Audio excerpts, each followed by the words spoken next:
सीमा 2 दिवसांपूर्वीच माहेरी परत आली होती. आज ती तिच्या आईला भेटायला गेली होती. तिथे पोहोचताच तिने चपला काढल्या आणि मोठ्याने ओरडली, "अगं आई, हे घर इतकं अस्ताव्यस्त का आहे? वहिनी, तुम्ही दिवसभर काय करता? तुम्हाला घर नीट नेटके सुद्धा ठेवता येत नाही का? हे तर भंगार खाण्यासारखं दिसतंय." शीतल स्वयंपाकघरात उभी राहून पोळ्या भाजत होती. तिच्या चेहऱ्यावर घाम स्पष्ट दिसत होता. तिच्या साडीचा पदर कमरेला खोचलेला होता, पण ती अजिबात बोलली नाही. जणू काही झालंच नाही अशा आविर्भावात ती आपलं काम करत राहिली. तेवढ्यात सीमाने दार ठोठावले.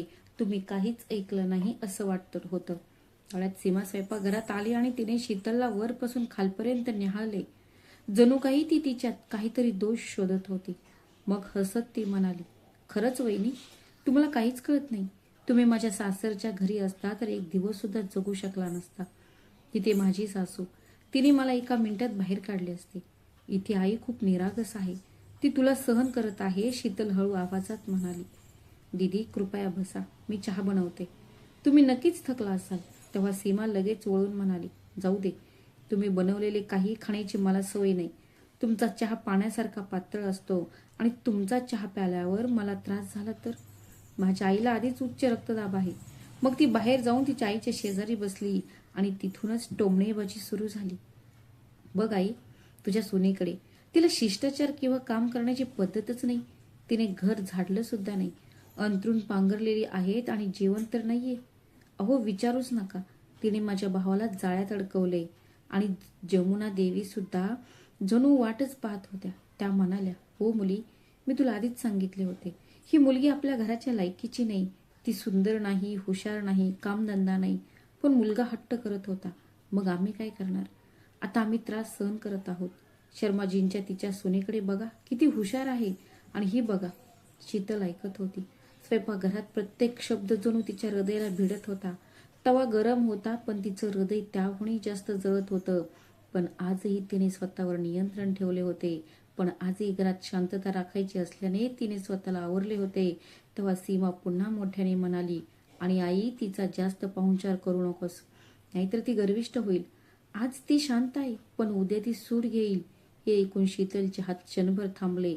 तव्यावर पोळी जळू लागली, धूर येऊ लागला, पण तरीही तिने स्वतःला सावरले. तिने अश्रू ढाळले नाहीत. थोड्या वेळाने जेव्हा सर्वजण जेवायला बसले तेव्हा सीमाने आपल्या ताटातून भाजी घेताना तोंड वाकडे केले. "छी वहिनी, हे काय बनवले? असं बेचव जेवण कोणी कसं खाऊ शकतं? मीठ नाही, मिरी नाही, अगदी तुमच्यासारखंच बेचव." जणू काही ते जेवण खाण्यासारखं नव्हतं. अशा आविर्भावात तिने ताट बाजूला सारलं. जमुना देवींनी एक घास सुद्धा घेतला नाही. मग शीतलने पहिल्यांदाच मान वर केली. तिने थेट त्याच्याकडे पाहिले. तिचे डोळे लाल झाले होते, पण तिचा आवाज स्थिर होता आणि आवाज न चढवता ती म्हणाली, "दीदी, तुम्हाला इतकं वाईट वाटत असेल तर तुम्ही स्वतःच काहीतरी करू शकता. तुम्ही 2 दिवसांसाठी आई वडिलांच्या घरी आला आहात तर पाहुण्यासारखंच आहात. पाहुण्यासारखेच राहा. प्रत्येक वेळी येऊन फक्त चुका काढणं सोपं आहे, पण ते सिद्ध करून दाखवणं अवघड आहे." अचानक टेबलावर शांतता पसरली. शीतलने पहिल्यांदाच थेट उत्तर दिले होते आणि शीतलच्या डोळ्यात राग स्पष्ट दिसत होता. पण ह्यावेळी तिच्या डोळ्यात भीती नव्हती. पहिल्यांदाच ती थेट तिच्या डोळ्यात पाहत होती. जणू काही तिने मनाशी पक्का निश्चय केला होता. हा नित्यक्रम आता पुढे चालू राहणार नव्हता. शीतलचे शब्द ऐकताच सीमाचा चेहरा उजळला. ती एकदम ताठ झाली आणि तिने ताट टेबलावर जोरात आपटले. "तू आता काय म्हणालीस? तुझ्यापेक्षा वयाने मोठ्या माणसाशी बोलायची तुझी हिंमत कशी झाली? मला उलट उत्तर द्यायची तुझी हिंमत कशी झाली? तुझ्यात काही करायची हिंमतच नाही आणि तोंड सांभाळून बोल." जमुना देवी लगेच मध्येच म्हणाली, "बघ, तिने तिचा खरा रंग दाखवला आहे. मी तुला आधीच सांगितले होते. एक दिवस ही मुलगी गर्विष्ठ होईल. सापाला दूध पाजले तर तो नक्कीच चावेल. आज उत्तर देते, उद्या हात उगारेल." पण शीतल यावेळी गप्प बसली नाही. नजर न हटवता ती थेट म्हणाली, "दीदी, प्रत्येक वेळी तुम्ही आलात की माझा अपमान करता. मी आतापर्यंत गप्प राहिले. याचा अर्थ असा नाही की मला समजत नाही. मला या घरात शांतता हवी होती, पण तुला शांतता नको, तुला तमाशा हवा आहे." सीमा हसली. ती टोमणा मारत पुढे म्हणाली, "तर आता तू आम्हाला घर कसं चालवायचं ते शिकवणार आहेस का? ठीक आहे, या घरात तुझा काय दर्जा आहे तुला माहित आहे. तू सून आहेस. रखेली बनण्याची स्वप्न पाहू नकोस." यावेळी शीतलने आपला आवाज कठोर केला. "मला माझा दर्जा माहीत आहे दीदी, पण माझ्या कष्टाला काही किंमत आहे की नाही? हे मला जाणून घ्यायचं आहे की हे सगळं फायद्याचं आहे की नाही. पहाटे 5 ते रात्री 11 मी एकटीच संपूर्ण घर सांभाळते. आईचा नाश्ता, अतुलचं दुपारचं जेवण, कपडे, भांडी, केर काढणे, फरशी पुसणे आणि या सगळ्याच्या बदल्यात मला फक्त टोमणे मिळतात. माझ्या अंगात संस्कार नाहीत. मी अतुलला जाळ्यात अडकवलंय. ही अजून किती दिवस टिकणार? जमुना देवी रागाने म्हणाली. मग काय, घर सांभाळणं हे सोनेचं काम आहे. तुम्ही त्यात काय उपकार करत आहात? आम्हीही ते केलंच आहे. सीमाला लगेच मुद्दा कळला. हो वहिनी, तुम्ही पैसे कमवण्यासाठी कोणतंही काम करत नाही. तुम्ही फक्त घरी असता. मग इतकंच का? अभिमान बाळगण्यासारखं काय आहे? शीतलने यावेळी जराही न डगमगता उत्तर दिले. तुम्ही लोक हीच चूक करत आहात. तुम्हाला वाटतं की मला पगार मिळत नाही म्हणून मी काहीच करत नाही. पण जर मी या घरातली प्रत्येक गोष्ट एका दिवसासाठी जरी सोडली तर या सगळ्यांना कळेल की मी काय करते आणि माझी किंमत काय आहे. बराच वेळ तिथे बसून शांतपणे पाहत असलेला अतुल बोलला. तो हळू आवाजात म्हणाला, शीतल, याचा एवढा बहु करू नकोस. पण शीतल लगेच त्याच्याकडे वळून रागाने म्हणाली, अतुल, मी प्रत्येक वेळी गप्प का बसू? तू माझ्यासाठी एकदाही बोलला नाहीस. तुझी बहीण मला टोचून बोलते तेव्हा तू गप्प बसतोस. आई मला पायींची गुलाम म्हणते तेव्हा तू गप्प बसतोस. जेव्हा तुझ्या पायातली चप्पल बोलतात तेव्हा तू गप्प बसतोस. आज मी बोलत असताना तू मला गप्प करण्याचा प्रयत्न करत आहेस. आज तुलाही उत्तर द्यावे लागेल. संपूर्ण वातावरण खूप तणावपूर्ण झाले होते. सीमा आता आणखीनच संतापली होती.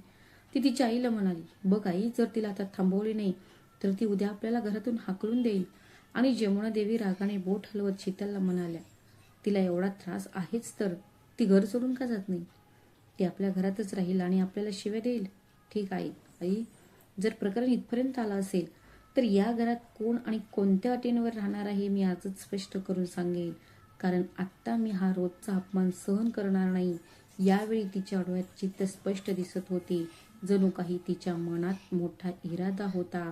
तिचा निर्णय झाला होता आणि पहिल्यांदाच सीमाला जाणवले की गोष्टी तिच्या मनासारख्या घडत नाहीत. शीतलच्या शब्दांनंतर काही क्षणांसाठी संपूर्ण घर जणू थांबले. पण सीमाने लगेच आपली खुर्ची मागे ओढली, उभी राहिली आणि मोठ्याने म्हणाली, परिस्थिती आणखी बिघडत चालली आहे. हो वहिनी, आता मला तुम्हाला तुमची जागा दाखवून द्यावी लागेल असं दिसतंय. तुम्ही इथे येऊन फक्त 2 दिवस झाले आहेत आणि आता घराची मालकीण बनण्याचा प्रयत्न करत आहात. जमुना देवी तिच्या बाजूला उभ्या राहिल्या आणि म्हणाल्या, हो, आपण आताच ठरवूया. जर तुला या घरात राहायचं असेल तर तुम्हाला आमच्या इच्छेनुसारच राहावं लागेल. सकाळी 4 वाजता उठून सगळ्यांची सेवा कर. तोंड बंद ठेव, नाहीतर दरवाजा उघडा आहे. तू जाऊ शकतेस. आई वडिलांच्या घरी जाऊन नखरे कर. यावेळी माघार घेण्याऐवजी शीतल एक पाऊल पुढे आली. ती थेट म्हणाली, ठीक आहे, मग आज आपण स्पष्टपणे बोलूया. मी सुद्धा या घरात माझं स्थान काय आहे ते मला बघायचं आहे. कारण आतापर्यंत मी फक्त एक मोलकरीण होते. पगार नाही, सुट्ट्या नाहीत, मान नाही. पण आज हिशोब चुकता होईल. हे ऐकून त्या दोघी क्षणभर शांत झाल्या. सीमा पुन्हा टोमणा मारत म्हणाली, ठीक आहे तर, बरं आता हिशोब द्यावा लागेल. आधी स्वतःकडे बघ. तू या घरात असं काय आणलंस की एवढं बोलत आहेस? काही स्वस्त भांडी, जुन्या साड्या. तू आमच्या दर्जाला शोभत नाहीस. शीतलने लगेच उत्तर दिले, मी काय आणले सोडून दे. मी रोज काय कष्ट घेते ते बघ. मी सकाळपासून रात्रीपर्यंत या घरात न थकता काम करते. मी थकते की नाही, आजारी आहे की नाही हे कोणी कधी विचारलं आहे का? आणि बदल्यात मला फक्त टोमणेच मिळतात. जमुना देवींनी हात वर करून म्हटले, पुरे झाला हा नाटकपणा. जर जर तुला इतकं दुःख होत असेल तर इथून चालती हो. आमच्या मुलाचं आयुष्य उद्ध्वस्त करू नकोस. हलकट, तू आल्यापासून सून घरात दुर्दैवच आला आहे. सासूकडून हे शब्द ऐकून शीतलने अतुलकडे पाहिलं. तिच्या डोळ्यात फक्त एकच प्रश्न होता, तुम्ही तेच आहात का? अतुल, तुझ्या आईला मी घरातून बाहेर जावं असं वाटते. ती मला बाहेर काढत आहे. तू शांत आहेस का? अतुल तो क्षणभर शांत राहिला.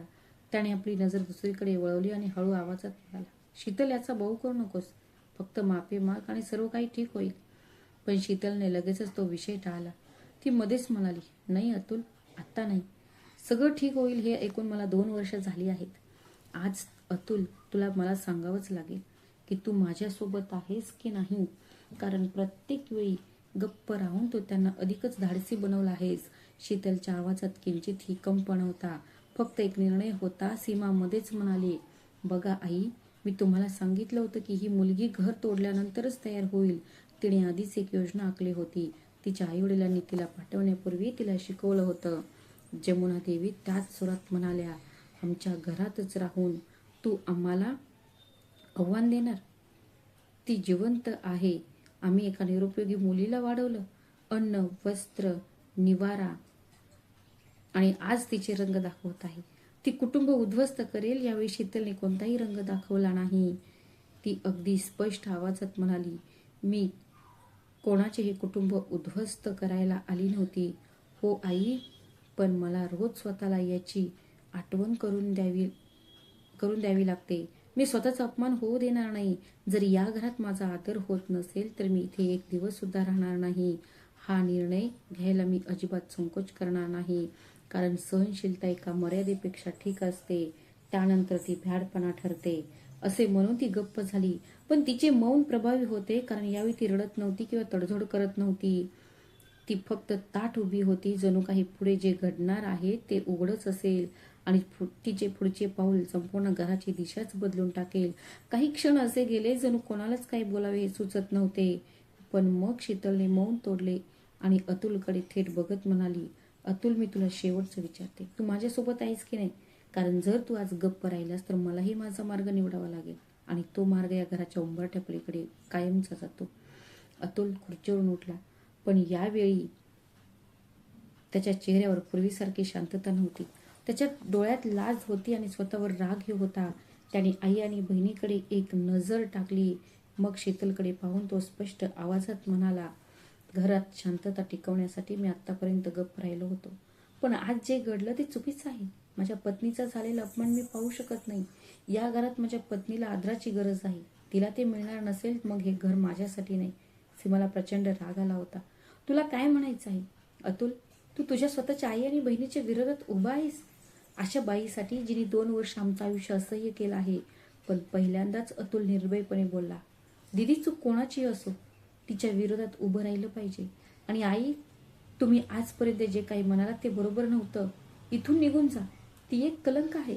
सुनेसाठी असे शब्द वापरायला नकोत. आणि दिदी, तू म्हणत आहे की मी शीतलने तुमचं आयुष्य असह्य केले आहे. शीतलने नाही, तर तुम्ही लोकांनी तिचं आयुष्य असह्य केले आहे. आपण शीतलला प्रत्येक प्रकारे कमी लेखणे थांबवले पाहिजे. आजपासून, आतापासूनच. आपला मुलगा असे बोलू शकतो यावर जमुना देवींचा विश्वासच बसत नव्हता. तर आता आमच्या सुनेने तुला आमच्या विरोधात भडकवले आहे, ती रागाने म्हणाली. पण अतुल शांत राहिला आणि म्हणाला, नाही आई, शीतल रोज काय सहन करते हे मी आज पहिल्यांदाच स्वतःच्या डोळ्यांनी पाहिलं आहे आणि समजून घेतलं. आणि हे आता अजिबात चालणार नाही. शीतल तिथे उभी राहून ऐकत होती. तिच्या डोळ्यात अश्रू होते, पण यावेळी ते अशक्तपणाचे नव्हते. काही वेळ कोणी काहीच बोलले नाही. शीतल स्पष्टपणे म्हणाली, कारण प्रत्येक वेळी मी काही बोलले की बोलायच्या आधीच मला दोष दिला जायचा.